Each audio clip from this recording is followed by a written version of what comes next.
Welcome to Pop Culture Retro, which was recently voted the 15th best podcast by the residents of Golden Years Retirement Community in Boca Raton, Florida. Each show, we'll revisit some of your favorite pop culture memories with insider and outsider perspectives. Now, please help me welcome your hosts, Moosie Drier and Jonathan Rosen. Hello, and welcome to another edition of Pop Culture Retro. I'm Jonathan Rosen, along with Moosie Drier, and today we are thrilled to welcome someone who's been a producer, a writer, an actor. He was one of the stars in one of the most beloved series of all time, in Little House of the Prairie, and he's the author of Prairie Man, My Little House Life and Beyond. Please help us welcome Dean Butler. Dean, thanks so much for joining us. Oh, thanks, Jonathan. And Moosie, nice to see you. Nice yeah, to so see you took your glasses off. I can take my glasses, although now I can't see you. So, yeah, I'm really young, and these are just for effect. I just want to try to to look. Yeah, I got it. But anyway, it's nice to be with you guys. Good to see you, Dean. Well, we have a lot to cover, but we want to start by going back with you. So you were born in British Columbia, but grew up in California. So Right. Did you grow up wanting to be an actor? No, I don't think that was really, that wasn't how it began for me. But as it turned out, the way it happened is, as kids, and I think we all can relate to this, we're all looking for a place where we fit in. We're all looking for a place where we can become part of something and be looked up to by our peers and respected by our peers. And for me, I would have, and I think my father would have loved that if it had happened on the basketball court or the football field or, whatever, but that just wasn't where it was happening for me. And it wasn't until really, and really my initial steps into the theater, because I was just a really anxious kid. I remember in 8th grade having a line in an English class play, having a part in an English class play and having 3 lines and forgetting 2 of them in the performance because I was just so nervous. It really wasn't a couple of years later and doing a musical production we did at our high school of Once Upon a Mattress and being involved in the chorus of that and just loving the teamwork of it, the energy on the stage, obviously the light, the applause, there was a magic to it. And I think it was really, as much as anything else, it was being able to be part of a team that was doing something. And I sort of craved that idea as a kid. If I could have excelled on the basketball court, I would have liked to have been a part of that. Like belonging somewhere. Yeah, exactly. And I think that's, I listened to, I love the history of the Eagles documentary, and Don Henley talks about this desire to be accepted. And I think we all look for it where we can find it. And getting on the stage in the theater was one of the first places in my life that I found it. And the other place was not playing in the gymnasium, but being the announcer at varsity basketball games and receiving a lot of acceptance from my peers. So there was something in becoming a public person, in appearing before people, that was really the beginning of it for me. And I was hooked at that point. The affirmation of it was irresistible to me.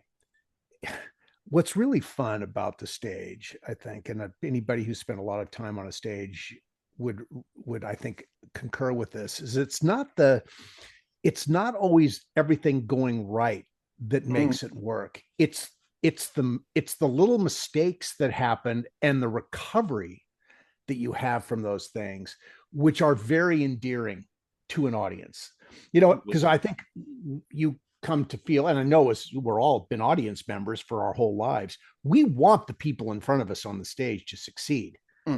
We want to feel safe. We want to feel like they're okay. Yeah. There's nothing more anxiety provoking than being in an audience watching someone who is desperately uncomfortable. Oh, absolutely. They're pulling for you. They're definitely pulling for you, but also sometimes whatever happens is one of those things when you're an audience member, you're thinking, well, that couldn't possibly have been on the page.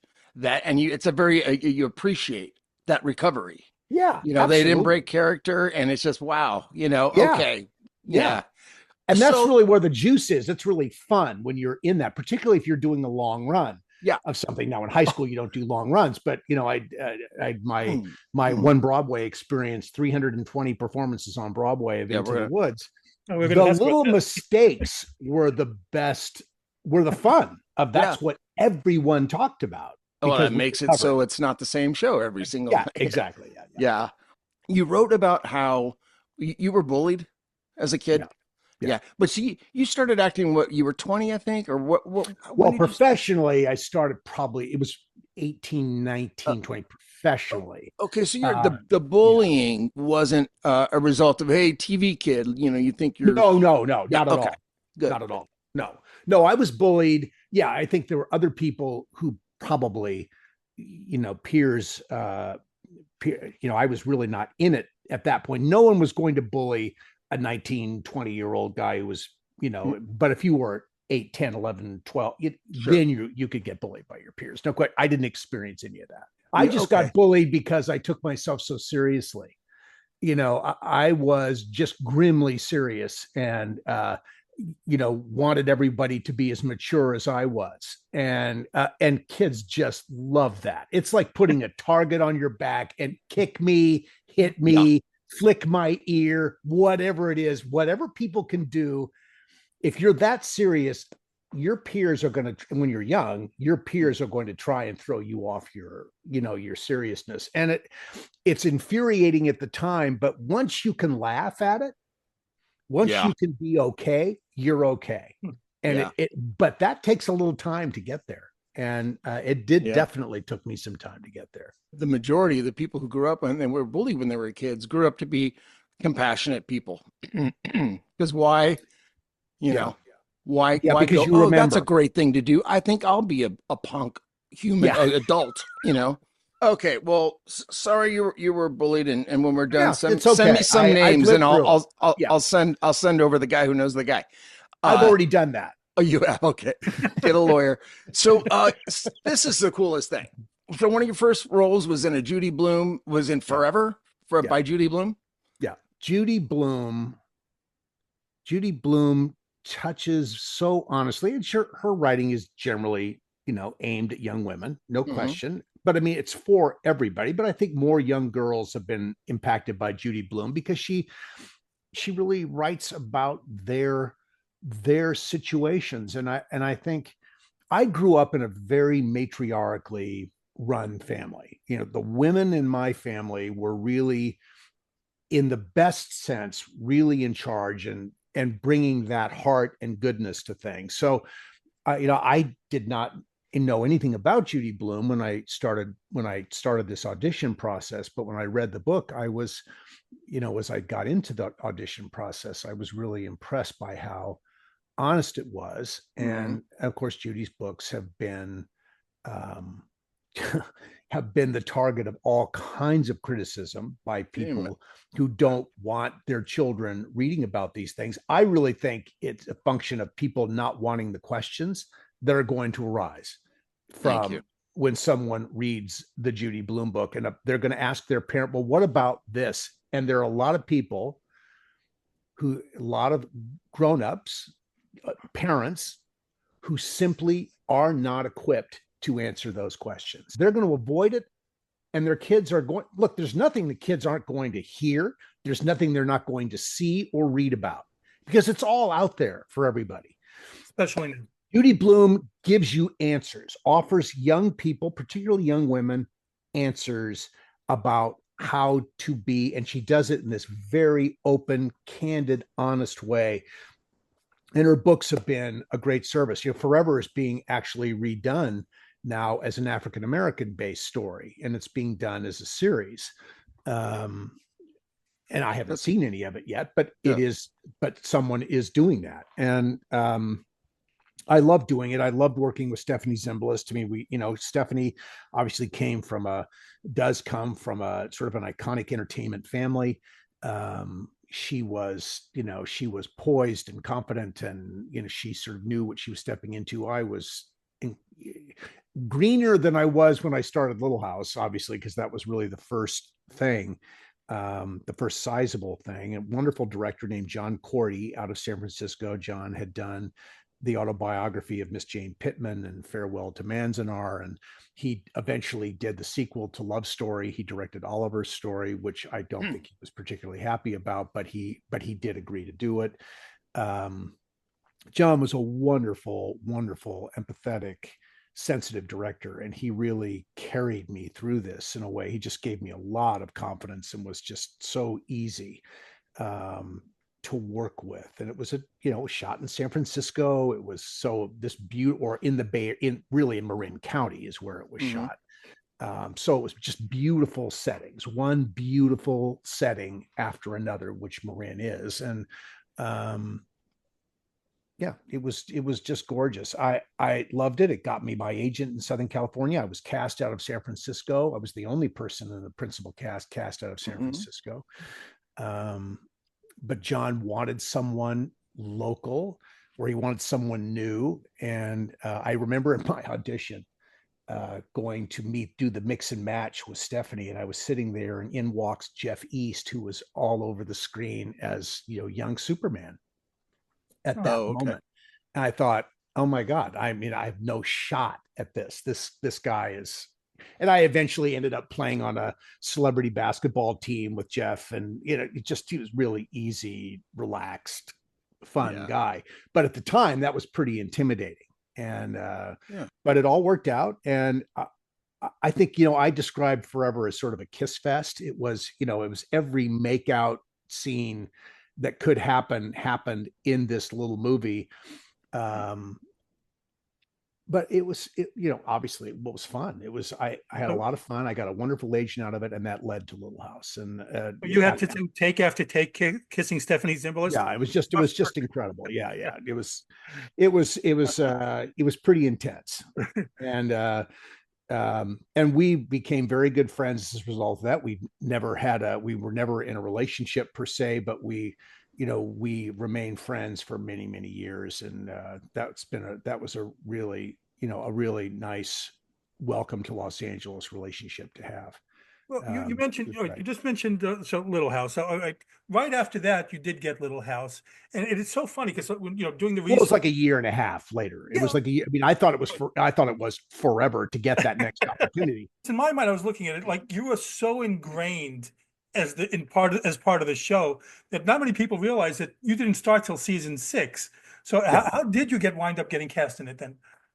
So I had this wonderful agent at ICM at the time who was head of television. Her name was Ina Bernstein, and Ina loved Little House. She told me when I first signed with her, if you ever get the opportunity, we were talking about shows, and she got a sense of who I was and meeting me and talking to me and so on. And Ina was Stephanie's agent. She was Ephraim Zimbalist's agent. She was really top flight television agent.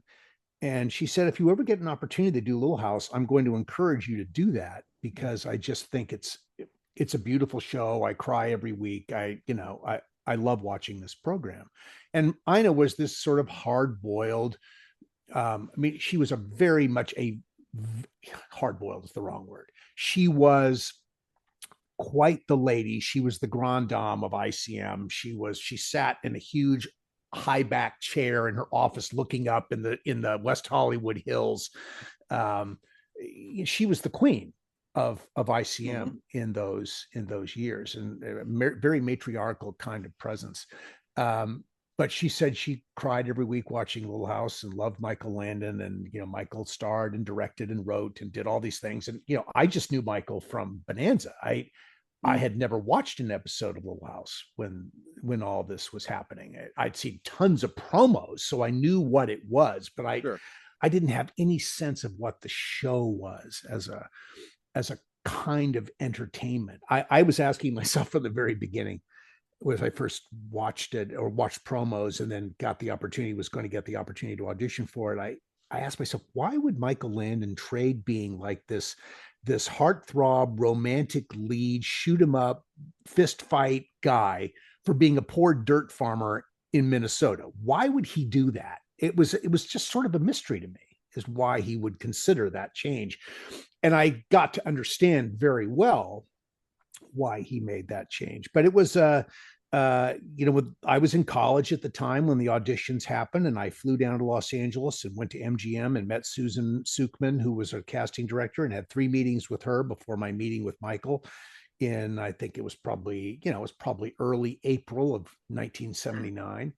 And after the meeting, I got hired. He basically offered me the part in the room, but but no offer was made for about 2 weeks. I mean, I was ready to slit my wrist. It was just unbelievable. Yeah. But I had a great experience. Yeah. But like we just said, you came in season 6, so everyone's so well established. Like, how nervous were you going into it? Like, just I'm joining a cast who people were working together already for years. Yeah, no, I was very nervous. I mean, when you look at those early performances, I mean, truth be told, I was probably nervous the entire time I was there. I mean, Michael was, Moosie, you had some experience with Michael. You appeared on Little House, you did a highway. I mean, Michael could be extremely gracious and very kind, but if he sensed weakness or anxiety or whatever, he didn't like that, and he could lean into that a little bit. And he just wanted everyone to be as loose as he was, and right. I wish I could have been. I just wasn't. And you were very good on that show, Dean, but I have to say, because you're so good, there's no luck about it. But in one aspect, you're lucky, because in my experience, so it's like the Little House on the Prairie and the Waltons. I did one of each. I feel like they were the most family-like sets to be on. Such a collaboration of great people who love and support each other, doing great work, and it really bothered me.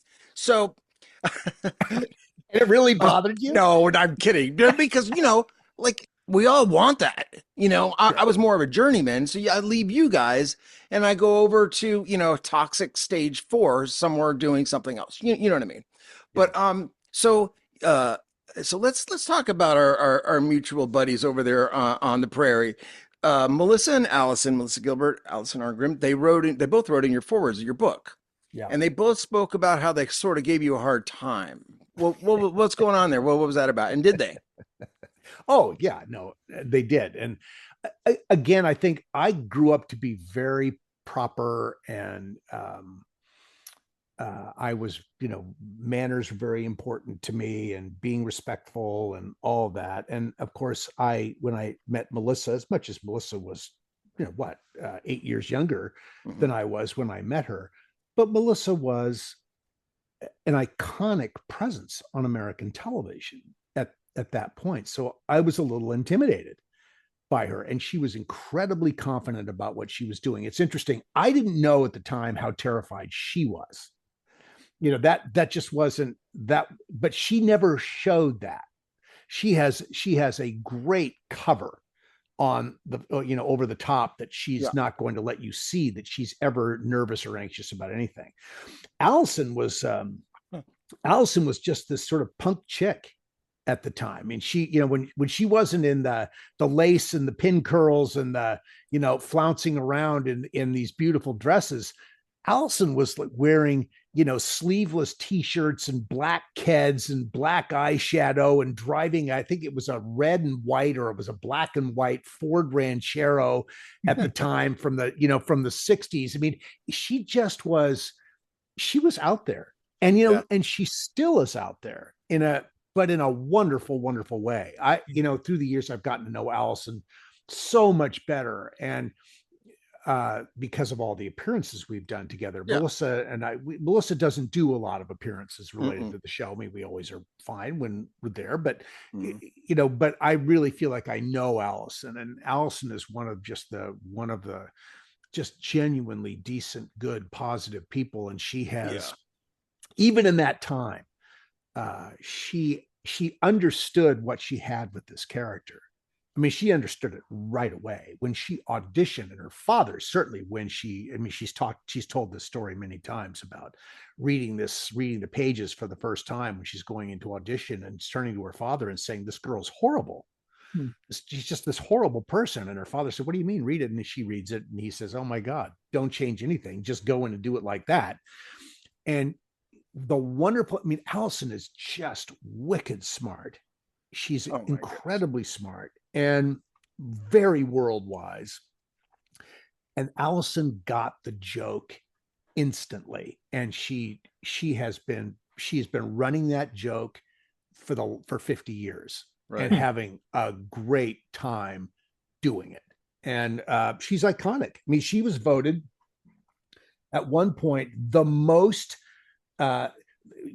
loved, I guess loved or loathed, but loved villain in the history of television. And this is this is including the J.R. Ewings and the Crystal Carringtons and the Joan Collins character. And I mean, she is an iconic villain. Listen, try to make the movie Rocky without Apollo Creed. She's so important to that show. Yeah. But I told Allison this not that long ago that when I came to do Little House, I knew Melissa. I was only intimidated by her, and it was because I didn't know her and I only knew her from the show, and that's how good she was as Nellie Olson. She was intimidating as hell. And the other day I did I don't do a lot of them, but I did like a voice only podcast, and it was like a top 10 list of your top 10 favorite child actor performances, and Jodie Foster from Taxi Driver was one of mine as an example. And I use an ensemble of Little House on the Prairie as one of them, because there's no one else who could have done Half Pint as well as Melissa. Matt Labb is one of my favorite humans, let alone actors. He was so good, carried so much, so natural. And Allison, and of course you, Dean Butler. I came in Moosie as an adult. I mean, I was really, but you're talking about Melissa as a 9-year-old. Allison as an 11-year-old, Matt as a 12, 13-year-old, Patrick is sort of same age coming in. I mean, I don't think when you look at what Melissa did on Little House at that age, I mean, you could hold up Melissa's work at that time to any juvenile actress ever to work on the screen. She is right there with the best of the best that's ever done this. And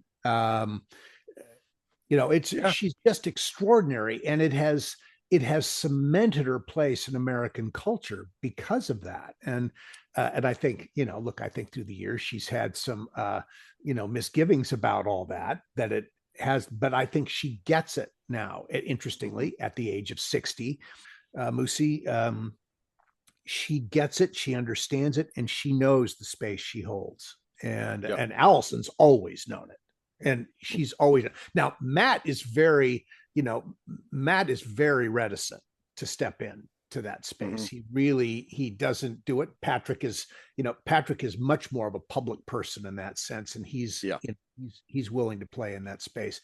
Matt really doesn't want to play in that space, in my experience. I mean, he'll do it, but it's not something that he enjoys or really particularly enjoys or looks forward to. When he's there, he does a great job, but getting him there is a challenge, Well, curious, what was your relationship like with Melissa? Because it wasn't a large age gap, but it was still an age gap. At that time, Jonathan, 8 years is huge. Absolutely. And that's a huge age gap. So what was it like? I mean, for you having, working with her then? Yeah, I was careful. I mean, I think that the experience was careful, and I understood very clearly that I came to understand the place this character had in the Little House world. Because I had not read the books going into this, so I didn't know about Almanzo Wilder. I didn't know. I mean, I knew that she was going to become Laura Ingalls Wilder. Got that. But I didn't understand how people felt about this character.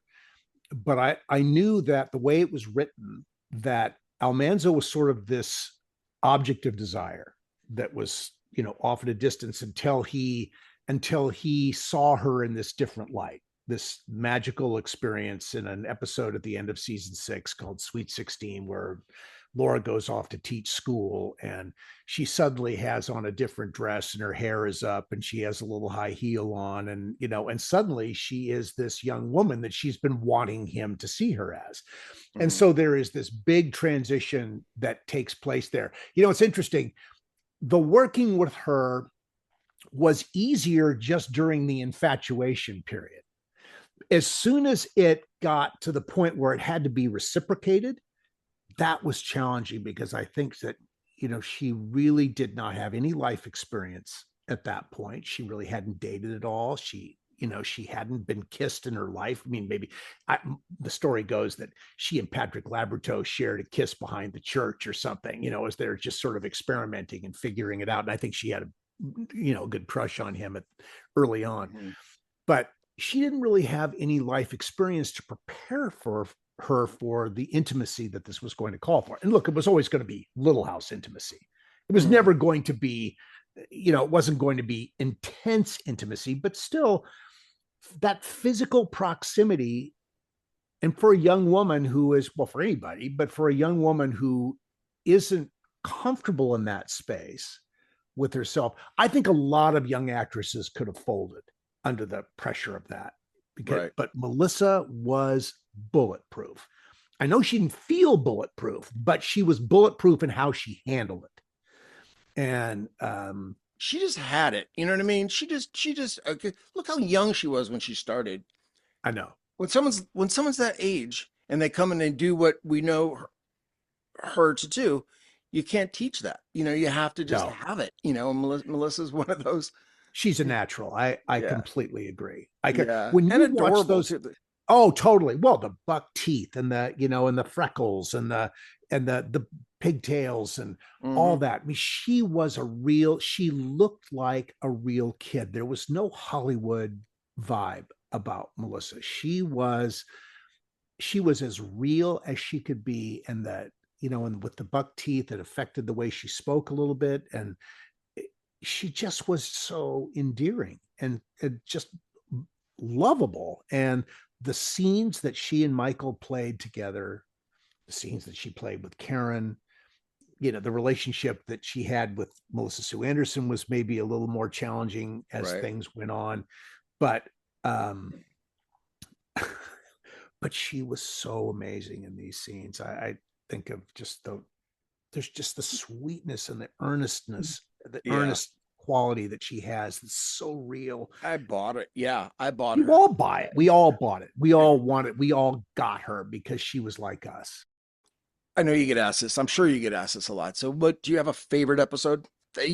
Either you did or that just part of Little House? Because when you came on, they were really the scripts were really hitting some pretty heavy stuff.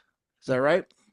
Yeah, I think Michael was always willing to take on tough subjects. And, I think he loved the whole environment that he had with Walnut Grove and this idyllic little place to open up some very, very prickly issues, anti-Semitism, obesity, drug abuse, all those kinds of issues, birth and death, and things that people deal with. But I think what Michael did is he opened up, he brought tragedy into Walnut Grove, a lot of tragedy into Walnut Grove. But the thing that made it, I think, people think of it as being this sweet, innocent show. It was the grace with which people dealt with tragedy that made the show so easy to embrace, because it played into our highest level of goodness and decency. Now, it showed the worst through the Olsons. You had these antagonists who were going to do appalling things week after week after week, but they always were redeemed and ready to go the next week to be awful and appalling again. but the lessons were really clear. In terms of favorite episodes, and not an episode that I was in, but I think perhaps one of the finest episodes ever. Now the episode is going to go right out of my head, and I talk about it all the time at the end of season 1. Melissa goes to the mountain to meet Jonathan, and she's looking for God she wants to offer herself back to God, so Ma and Pa can have their baby that they lost back. And the name of the episode is going to pop into my head.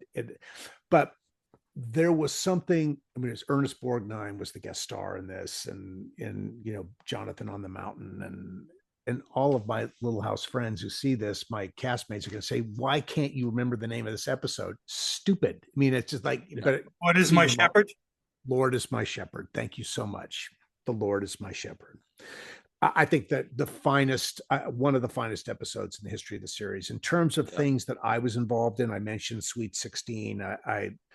I loved that because it was this turning point episode in the series where now Laura is, from that point forward, the pigtails are gone. Laura's a young woman. Laura and Almanzo are heading to the altar. They're going to get married. It's just a matter of how much upset's going to happen along the way before they get there. But people, I mean, I really didn't understand the depth of the audience connection to the underlying books that didn't drive all the series, but the Laura and Almanzo thread was probably as much a thread in Mary's blindness, but not Mary's marriage. But the Laura thread of the story, given that it's her story, it makes sense. That was one of the most committed to storylines from the Little House books that Michael stuck with. And I think he probably felt like he had to do that. I mean, it's like, because this is where the books are going and so on. In between that, so many stories that, Michael used Little House as a way to tell the kinds of stories about love and forgiveness and decency and grace and all of that he wanted to tell. So there are countless wonderful episodes. I mean, I think about just the first episode, when the family arrives in Walnut Grove, and God, that's awful. I am completely blanking on episode titles, but the series was established right up front in that first hour about community and people who are going to friends, Harvest of Friends. Thank you. Oh God, this is one of those mornings.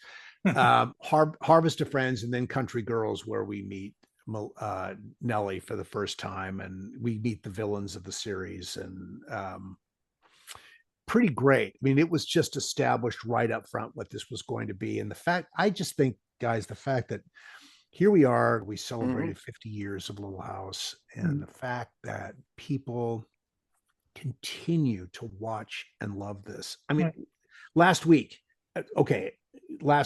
Monday, I think it was announced that a week ago, it was announced that Little House had streamed 13.25 billion minutes in 2024. Wow. That is 25,000 years of viewing in 2024. And this is what it did on Peacock. Now, there's a lot that stream more than that, but for a show 50 years old to stream 13.25 billion minutes in 1 year is an extraordinary thing. Wow. That is, I can't. It's hard to wrap your head around that. Yeah. Because I don't have any numbers on any other shows, but that just, when you start talking about that many billions, it's like, okay. Well, Big Bang Theory streamed 55 billion minutes. Oh, okay. Last year. So that gives you a sense. Yeah. Thank you for that. And I don't know, who knows how many minutes Friends streamed, and Everybody Loves Raymond, and these shows, but for a show 50 years old, that was never cool when it was new. I mean, the industry NBC never got Little House. I don't think they ever really understand it. I think if it wasn't for the pandemic, they wouldn't have put Little House on Peacock. I think, and it just exploded during the pandemic, once they put it up on Peacock, and in 2024. Yeah. And it's been going up each year. The minutes have been going up each year since they put it there. So it's just been amazing, which of course led to the announcement of the readaptation of series of Little House that Netflix is going to be doing. Would you have any interest in being in that, by the way? I'm just curious. Oh, I think we'd all have an interest in being in it. Whether they would have an interest in having us in it is another matter. I don't see that really will happen. Let me just I think we're all going to be supportive. I'm going to go out on a limb here and say that would be positively stupid not to get this huge demographic that already follows you guys over to the new one. Sorry, Netflix. Well, I don't know. I mean, who knows what they're going to do? We don't know what they're going to do.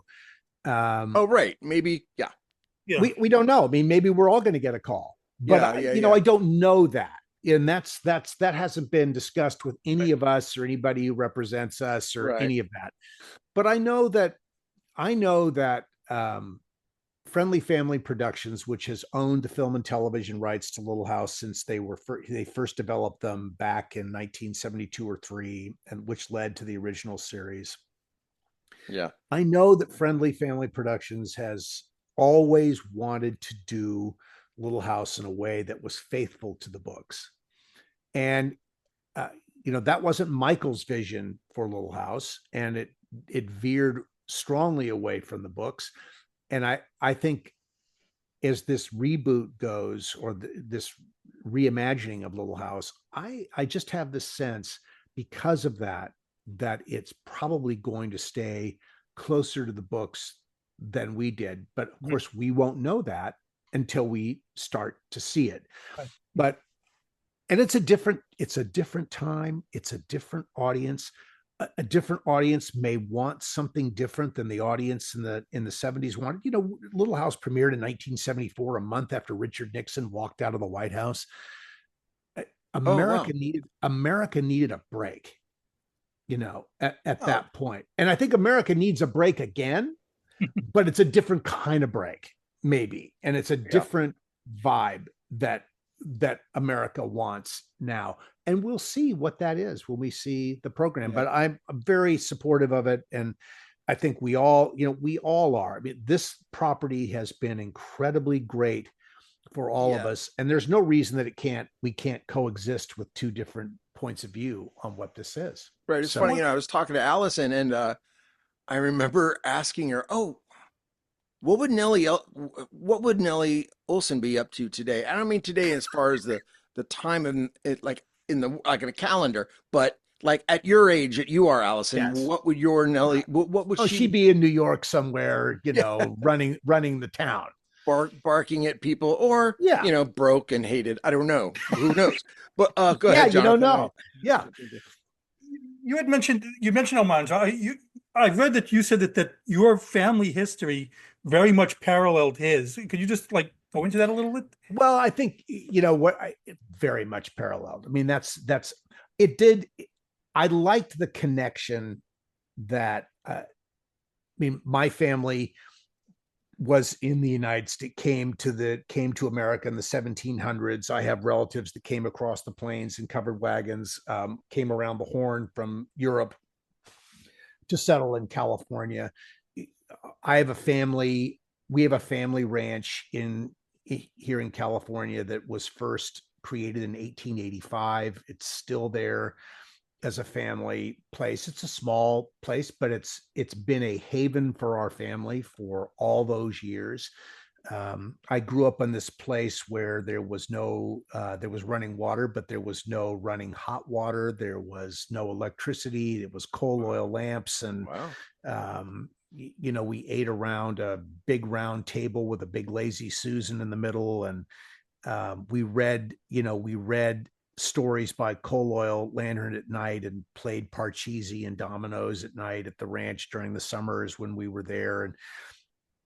And so it was this large, beautiful family experience away from the hustle and bustle of whatever our life was during the years. And we did this during the summers. And it was a beautiful, beautiful way to grow up. We rode horses every day.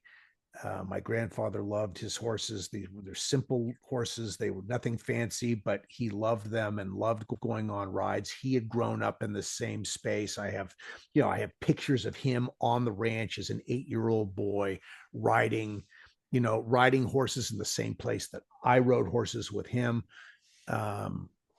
It was a beautiful existence, and it was simple.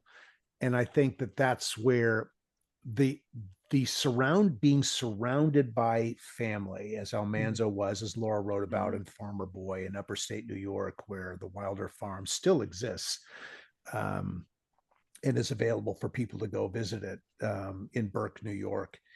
I love the way she wrote about his family. He was in contrast to the way Laura wrote about her own family. Almanzo's family was very successful. They were very good farmers. There was just endless amounts of food to eat morning, noon, and night, because they were very successful on their farm, in contrast to the way Laura wrote her own family, where there were times when they could barely put a piece of bread on the table. Yeah. Now, she wrote about it with optimism and hope that tomorrow would be a better day. But I think where she was writing about her husband's story, she just layered food everywhere into this, because she grew up with nothing on her plate, essentially, or comparatively. And Almanzo it was apple pie and ham and roast beef, and every meal. The food was just if you've ever read Farmer Boy, if you ever do read it, and I do recommend it because it's a really sweet story, about how Almanzo grows up to love horses and wants to be a horseman. And, that sort of defines who this man was throughout his life, is his love of horses, Morgan horses in particular, which is this beautiful breed of smaller horse, but a beautiful, beautiful horse. I'm trying to even think of where you started with questions about growing. So we had horses. They weren't beautiful horses. I think I didn't realize, I guess what I would say, coming all the way around in your question, is I didn't know, because I'm trying to be a young actor in Hollywood, and you want to be sort of hip and cool and all that. At least that's what I thought I wanted to be. And I was not that. And I think when I walked in the door to audition for Little House, I brought all of that dust and the coal oil lamps and the sweeping the porches every day. I walked in with all of that right on me. And I think that Susan Sukman and Michael Landon saw that. Yeah. They saw my upbringing right in front. And they never asked me about it. We didn't talk about it. It was just all over me. I had actors bring their stuff in, and we are who we are, and they see it. And I'm grateful that they saw it. What did you think about when, I guess, Michael Landon blew up the sets and destroyed or blew up the town, destroyed the sets? It was called The Last Farewell, appropriately. NBC had canceled the series after season 9, but he had not had an opportunity to wrap up the series. And so we went back to NBC and said, will you give me 3 movies or something to button this story up so that it's really over? And 2 of the movies were there was A Christmas Story, and then there was A Wonderful Story with he and Matt's addiction to heroin or morphine or whatever, and which was a wonderful performance for both of them. But the last episode, called The Last Farewell, was a story about a land speculator acquires the land under Walnut Grove and wants to turn Walnut Grove into a sort of a company town, and the residents aren't having that. And the answer became, well, you can buy the land, but the houses and the buildings are ours, and if we can't have them, you can't have them either. I didn't love that message. I thought that was sort of a spoiled, there had to be another way to do that. But Michael had two purposes, right? He knew we had to remove all the buildings from the land. at the end, because Big Sky Movie Ranch had to go back to being this blank palette that had been. The sets had been standing there for 10 years. They had to go away. Michael, being ever resourceful and brilliant as he was, said, well, how can maybe I can remove these sets and get some incredible production value out of it too. Mm-hmm. And so he sat with, our producer, Kent McCrae, confirmed for Michael that the buildings had to come down at the end of the 3 movies. And I think the wheel started to turn in his head. And Kent told me, Michael looked at him and said, give me about an hour. I have an idea. And he disappears into his office, and he comes back an hour later and he pitches the story and pitches Kent the story. And then he writes it, and boom, there we are. And literally boom at the end of it. And I think he removed the buildings. I mean, they still had to be bulldozed and cleaned up, and you could go out there 30 years later and still find old hinges on the ground and all that where it was all blown up. It was a lot of stuff was still there. But I think that the real thing for Michael, in addition to the production value, was that once it was over, he wanted it to be over. He did not want to get a call from NBC a year later, 2 years later, and say, we feel like, we could get some ratings out of a Little House movie. Let's go back there and let's put the team back together again and go do this again. Michael didn't want that. He felt like it had run its course. The time had come. It's over. Let's be done. He took his basketball and went home. And you know what? He had the right to do that. Absolutely. I bet it really. I think he made a great choice. I think it was a very good choice. The reason it's asked is because it could have been pretty hard for the makeup team, the prop team, the actors. It was a very emotional day when we all had to walk through the rubble of Walnut Grove, singing "Onward, Christian Soldiers" as we walked out of town. I mean, it was an emotional moment. No one needed to be directed. Everyone's emotional place was very real. And we shot what we shot, and we walked out of there, and that was it. Yeah, I think the only ones who enjoyed that were therapists who wanted to buy a new Jaguar at the time. Well, we want to switch gears a little bit and ask about a couple of other things. Okay. You participated in something that was religious viewing in my house. Battle of the Network Stars. Oh my God. There we go. I watched your episode this weekend. You did very well, actually. So we've had other people on who said it was all fun until the competition started. Then everyone took it very seriously. So what are your memories of that? True. Yeah, no, it was people took it. Look, any kind of vanity that you had as an athlete, or any kind of pride you had in yourself physically, was going to be brought to the surface in that experience.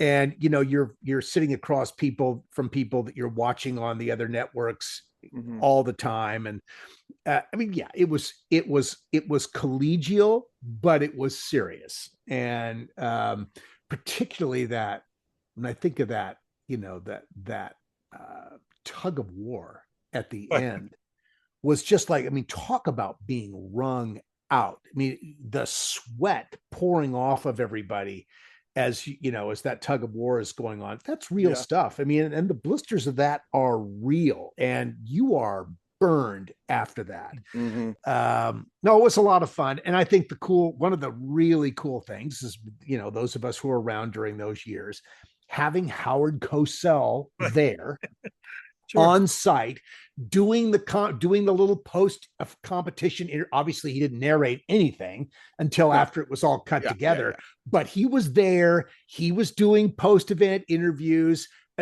Howard Cosell was an iconic presence. The same guy yelling "Frazier's down" or "Down goes Frazier," and all down goes Frazier. Is Willie Ames gaining ground on Dean Butler? I love that. I love it though. Yeah, it was awesome. It was like this. It was surreal to be in that, and to hear him doing that for you when you're playing a silly game of flag football, or riding a bike, or doing a dunk tank thing. It's like, that was just unreal. It was great fun. And it was a nice payday too. But at the time, it was a really nice payday. You did The Kid with the 200 IQ with Gary Coleman? With Gary Coleman. And Crispin Glover is. I don't remember that. Crispin Glover did a young. He was young, and I think he did a small little deal on that. Although, did he really?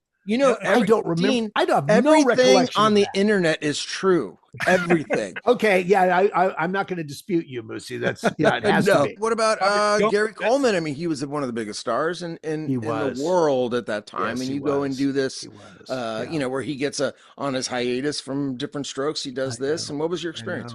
Yeah, he did all the series of the Kid movies with Robert Guillaume, and they always had he with Robert was with Robert Guillaume always in these movies.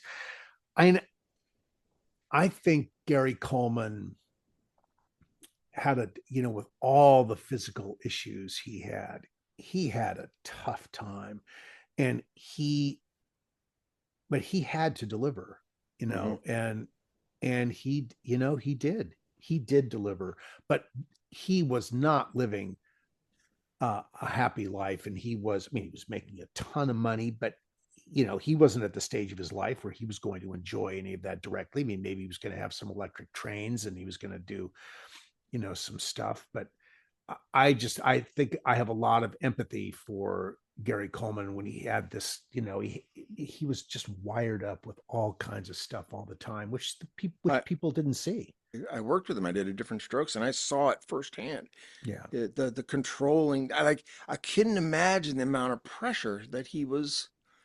Under. Yeah. I mean, a lot of you and I aren't alone. A lot of us saw that. And then anybody who was around him saw that.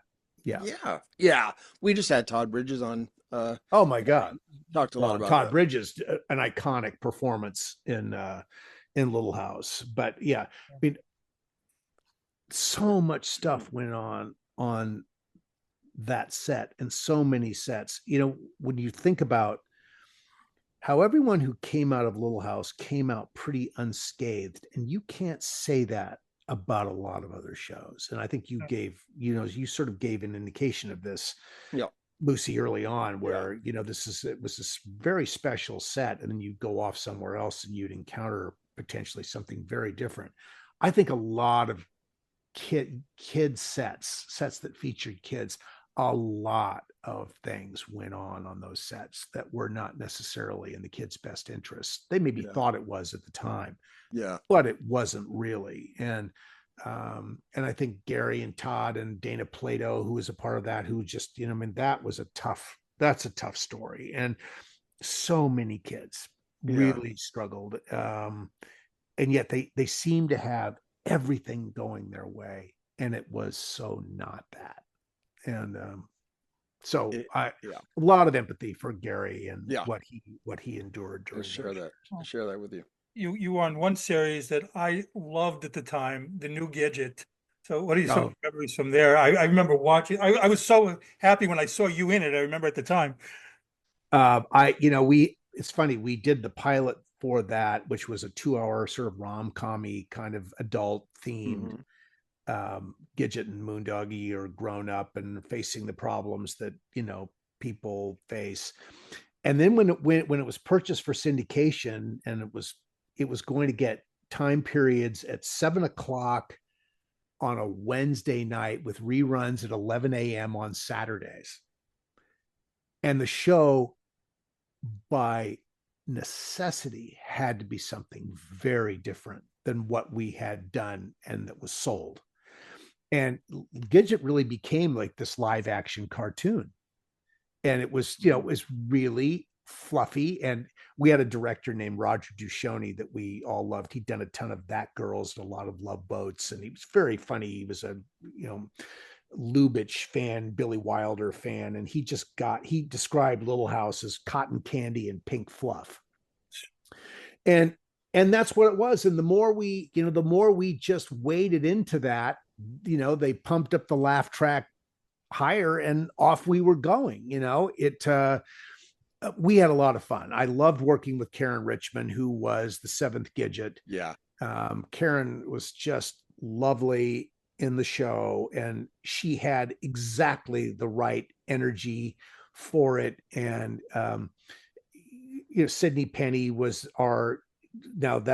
she was not the niece in the pilot, but Sydney Penny, who had done, my God, Sydney Penny. Sydney Penny was one of the most beautiful young girls anyone would ever see on a set. There was never a bad picture taken of Sydney. There was no bad angle of Sydney. Sydney was unbelievably beautiful. And and then they brought in Lily Hayden, who's gone on to become a wonderful jazz violinist. Lily was very, very funny and easy on the show to play her best friend. And they just sort of stepped into this comedy silliness. And we had Murph the Surf with David Preston. Oh, well, yeah, you worked with Bill Shallard, who was, everybody's dad, was Gidget's dad. Well, Alan Hale Jr. and Bob Denver. So the Skipper Gilligan Island. We went to Gilligan Island for our season 2 premiere. So meeting them, that was a trip. Iconic. Gidget, the new Gidget was a pop culture, was a mirror on pop culture. And the producer that was brought in once the show went to its syndication, its first run syndication life, a producer named Larry Mullen, who had written for Chips and then went on to do like 125 episodes of Beverly Hills 90210. And Larry had a real ear for youth culture. And he turned this thing on a dime to go a different direction than it had started to go, knowing what the audience was going to be. And as much as Karen and I initially, because we didn't really understand what was happening until we started to see it on the air, and you realize, oh my God, of course we're doing what we're doing now, because this is a Saturday morning live action cartoon, essentially, or prime access. It's like 7 p.m., 7:30 in the evening on Channel 5 in Los Angeles and a lot of independent stations around the country. It had to be a different kind of a thing. And I think our ratings were okay. We could have gone another season, another 2 seasons. I think it eventually, very quickly, the financial model for Columbia and Lexington Broadcast Systems, which was the syndicator, that model went sideways. And so they just had to stop. But it's funny, we at the time it felt like a failure. We did 44 episodes and we did the movie to start it. Today, if you had 44 episodes, you'd be streaming on Netflix. Yeah. I mean, it's like there's no question on Netflix. Yeah. I know, that's crazy. Yeah. So, and if the big issue for us with the new Gidget was the music, which was, they licensed all of this Beach Boys music brought in Jeff Foskett, who was one of the background voices for the Beach Boys for years, to sing all the parts on Little Surfer Girl and all these. I mean, just stuff was incredible. Wow. That's pretty great. Just amazing. He did it all by himself. But when after the 5 years went, the renewal of that license was going to be cost a fortune, and they just said, put it on a shelf, and it went away, and it's never been seen. I mean, I think it's running. I hear that it's running in some little system in Canada somewhere. But such a fun show it was, though. It really was. Yeah. Dean, you wrote a book, The Prairie Man. Yes. What prompted you to bring it? To bring it to the page. So, I never thought, Moosie, I would write a book. And yet, as I'm looking, we're in 2022, we're coming out of the pandemic. The fact that, I'm jumping back to 2022, and it's really coming into clear focus to me that the 50th anniversary of Little House is coming in 2 years. And I started to think about it, that, if there's ever going to be a time for me to do this, it's now. Yeah. There's going to be so much synergy around this in 2024.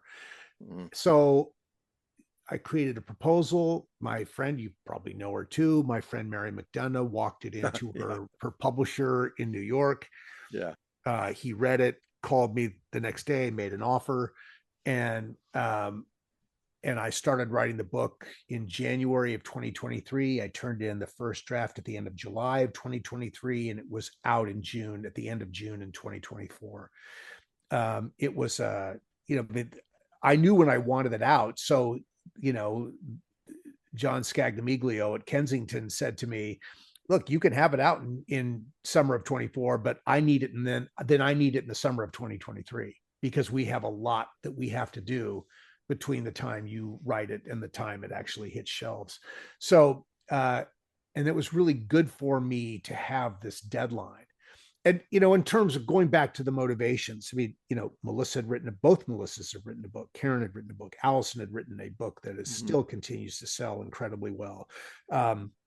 Even the two little girls, the two women now who were little girls then, playing Baby Grace and Baby Rose, they had written books or were in the process of writing books about their experience.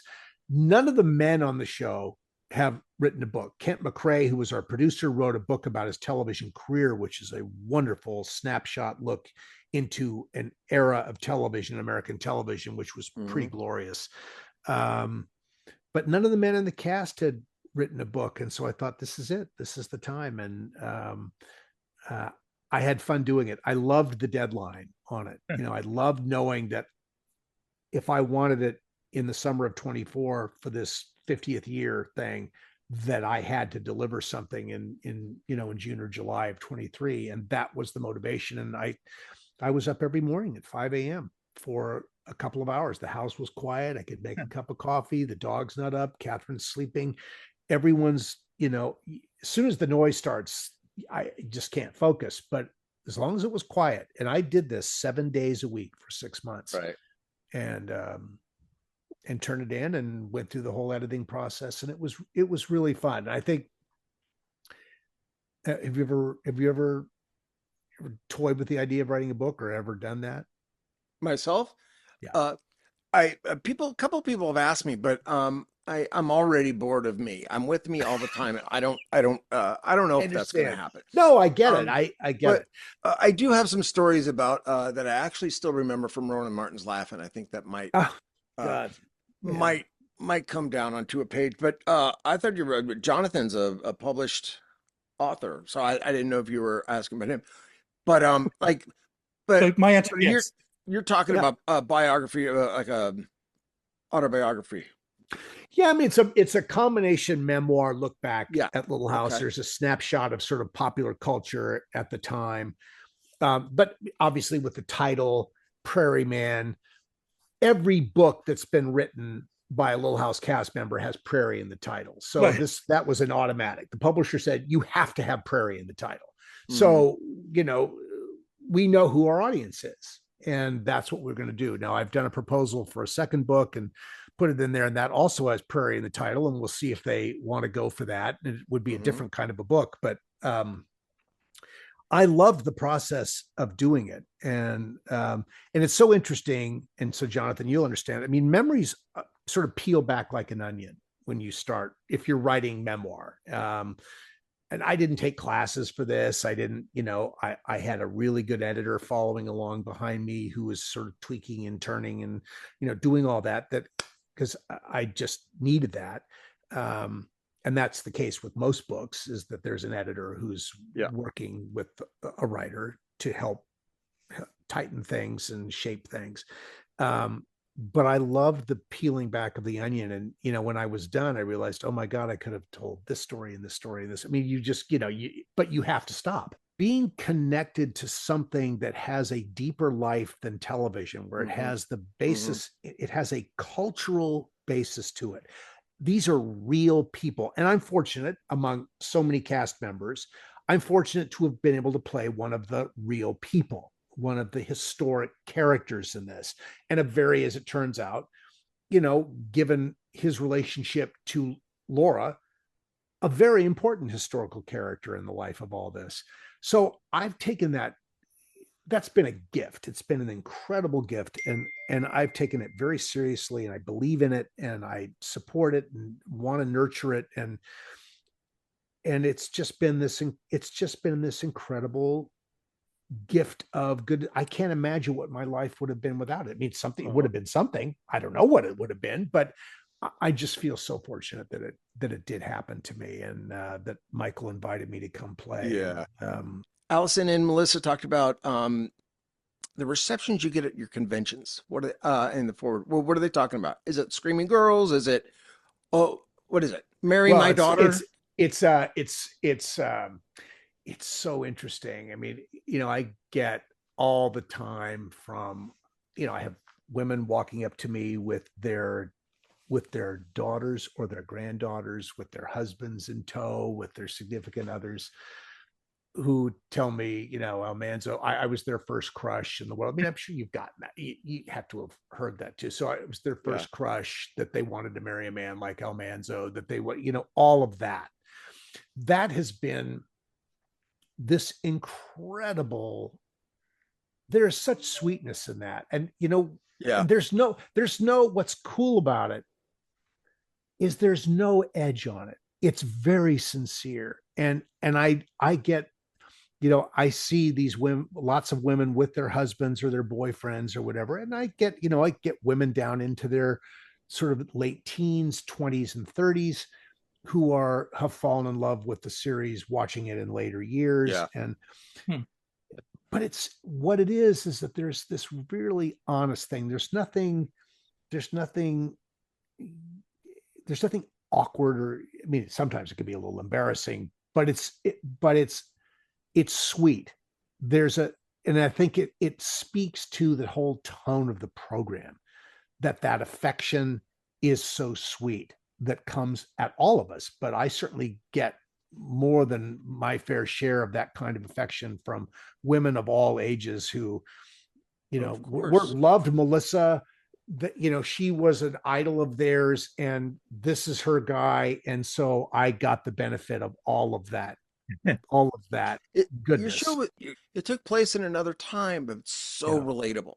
And that's why they want to talk to you. They're safe with you. They love Melissa. Exactly. You literally changed their upbringing.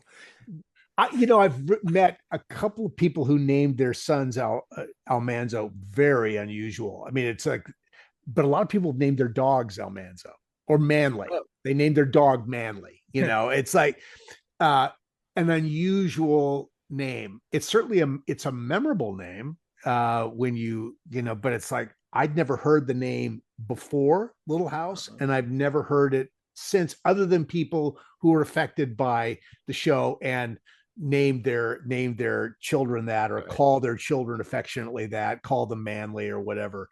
Lots of women call their husbands Manly because of Laura and Almanzo and Manly. It's really just this, Moosie, for me, it's been so important doing these kinds of appearances. It's been so important to me to have people feel, when they come up to meet me and say hello, that they're getting what they expected. Yeah. I mean, there's going to be an older version of that. It's not, none of us are in our 20s anymore. Those days are gone. Yeah. But I want people to feel the essential. It's very important to me that people feel the essential quality, that what they saw was the real thing, and that they can trust that. Yeah. And that's really important to me. Sure. Thank you. Thank you so much. This has all been the best to you guys. Thank you. I'm Jonathan Rosen with Moosie Drier. And again, a very special thanks to Dean Butler. And please like, comment, and subscribe. Thank you for tuning in to Pop Culture Retro, where no one was hurt during the making of this podcast. Listening to this podcast just makes you really cool.